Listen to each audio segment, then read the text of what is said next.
আপনার মোবাইলটা নষ্ট হয়েছে কখন? এটা হাত থেকে পড়ছিল, পড়ার পরে হচ্ছে যে আমার যে টাচের উপরে যে প্রোটেক্টর গ্লাসটা ছিল, প্রোটেক্টর গ্লাসটা নষ্ট হয়ে যায়।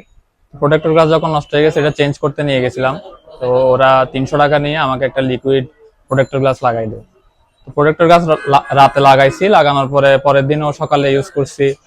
সন্ধ্যায় অফিস থেকে ফিরবো এমন টাইমে চ্যাট করতেছিলাম মেসেঞ্জারে, হঠাৎ করে দেখতেছি কালো আর সবুজ হয়ে গেছে ডিসপ্লেটা, আর অন হচ্ছে না। মানে মোবাইল অন আছে, কলও আসতেছে, অ্যালার্মও বাজতেছে, কিন্তু ওই ডিসপ্লেটা আর আসতেছে না।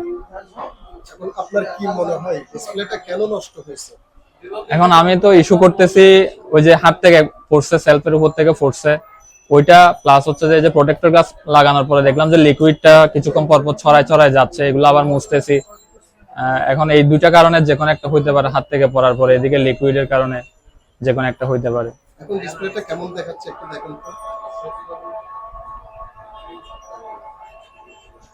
আমরা অসংখ্য ভিডিওতে পাবলিশ করেছি, অসংখ্য ভিডিও বানিয়ে আমাদের সেল কেয়ার ফেসবুক পেজে ছেড়েছি। আমরা শুধু একটা বিষয় আমরা জানান দিয়েছি যে গ্লাস প্রোটেক্টর গুলো লিকুইড সম্বলিত, ওই গ্লাস প্রোটেক্টর গুলো লাগাবেন না।